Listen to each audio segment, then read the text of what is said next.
म्हणजे निरूपणाकरता निवडलेला अभंग महाराष्ट्राचे लाडके संत वैराग्याचे मूर्तिमंत पुतळे जगाचा संसार सुखाचा व्हावा याकरता आपल्या संसाराची राखरांगोळी करणारे देहूचे सुप्रसिद्ध साधू जगद्गुरु तुकाराम महाराज यांचा चार चरणांचा उत्कृष्ट असा सरळपंथी जवळजवळ भजनी मंडळाच्या ऐकणाऱ्याच्या पाठांतरातला अर्थात ध्यान या प्रकरणातील सूत कोबरा या अभंगाच्या माध्यमातून आपल्या आवडीचं ध्यान सांगतात श्रेष्ठ ज्ञानेश्वर महाराजांचा हा पायी दिंडी अर्थात पालखी सोहळा आणि या सोहळ्यामध्ये 225 क्रमांकाची आपली हरिभक्तीपरायण सोपान महाराज त्यांची ही दिंडी आपण त्या दिंडीमध्ये सगळेजण सहभागी आहात। आजचा हा दशमीचा दिवस आहे। काल आपण या ठिकाणी पोहोचून आज दशमी आणि उद्या एकादशी आणि परवा द्वादशी सोडून आपण परतीच्या प्रवासाला जाणार आहोत। तत्पूर्वी आज या दशमीच्या दिवसाची कीर्तन सेवा आपल्या सगळ्यांच्या वतीनं महाराजांच्या वतीनं माझ्या वाट्याला आहे। चिंतनातला महत्वाचा मुद्दा म्हणजे भूवैकुंठ पंढरपूर। या पंढरपूर नगरीमध्ये आपण या ठिकाणी हा 15-20 दिवसाचा प्रवास करून आज इथपर्यंत पोहोचलेलो आहोत। या नगरीला ही फक्त एक गाव आहे असं नाही, हा एक तालुका आहे असं नाही, हा जिल्हा आहे असं अजिबात नाही। तर ही नगरी म्हणजे साक्षात वैकुंठ नगरी म्हणजे पंढरपूर नगरी असं मानलं जातं। आपल्यासाठी वैकुंठ आपण बघितलं नाही, पण पंढरपूर हे आपल्यासाठी वैकुंठ आहे। कारण वैकुंठ म्हणजे काही सोपं नाही, तरी जाऊन तरी काय करायचं, वैकुंठा जाऊन काय बात करावी, उगेची बैसावी मौन रूप। तिथं जाऊन तरी काय करणार आहे, गप्प बसावं लागतंय। आणि बरं तिथं जाण्यासाठी कमी कुठाने का, वैकुंठा जावया कपाचे साया,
वैकुंठा जावया तपाचे सायास, लागे जीवा आस करणे बहु।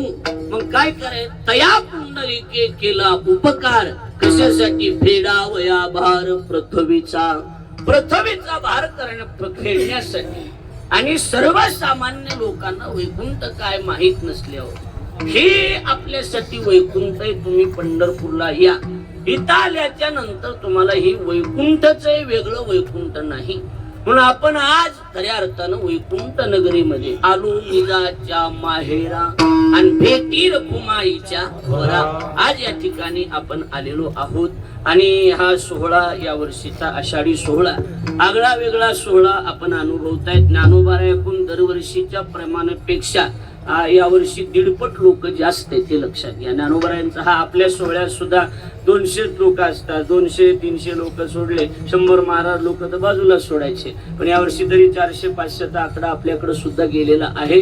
आपण तरी कुणाला पत्रिका देत नाहीत, कुणाला बोलवीत नाहीत, कुणाला पंगत मागत नाहीत। आपली दिंडी म्हणजे आगळी वेगळी दिंडी, लक्षात आलं का नाही। महाराजाला तर मी मागं लोणंदला म्हणलं पंक्तीच कुणाला म्हणायच्या नाहीत, मागायच्या नाहीत, तर मग मनानच आपल्याच एक टाकायच्या, यांच्या सगळ्याच्या एक टाकायच्या। एखाद्याला शब्द दिलेला असला एखाद्या वर्षी तर त्याची एक पंगत टाकायची, लक्षात आलं का नाही। म्हणजे एक पंक्ती, नाश्त्यावाले कीर्तनकार हे पंक्तीवाले संध्याकाळचे आणि गायक दुपारी, म्हणजे असं नियोजन कुणी नाही तर आपल्या आपण काय अडचण आहे, बरोबर आहे का नाही। नाहीतरी आपल्या सोहळ्यात मला वाटतंय आमच्या सुरेगावकरांची उद्या का परवा पंगत असतेच, बरोबर आहे का नाही। शिवलीदातांची असते, अनेक कीर्तनकारांची अन्नदात आपल्याकडे असतो। आपण या नगरीत पोहोचलेलो आहोत म्हणून या संदर्भात की परमात्म्याच्या संदर्भानं काही अल्पस चिंतन व्हावं, हाच उद्देश आहे. आपण सगळे कलाकार मंडळी आहात, त्यामुळं कुणाचं वेगळं नाव घेण्याची आपल्याला काही गरज नाही. कारण 225 दिंडी ही आपल्या सगळ्या दिंडी सोहळ्यात प्रसिद्ध आहे. मला तर बघितले 225 एवढंच म्हणतात, बाकी काही म्हणत नाहीत. लक्षात आलं का नाही?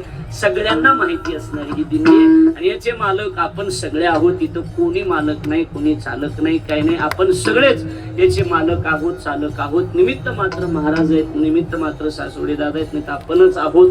तुकोबारा या भंगाच्या माध्यमातून आपल्या आवडीचं ध्यान सांगतात आणि स्वतःच्या आवडीचं ध्यान सांगत असताना तुकोबारायने आपल्या ध्यानाला एक विशेषण लावलं की आमचं ध्यान कसलं ध्यान आहे?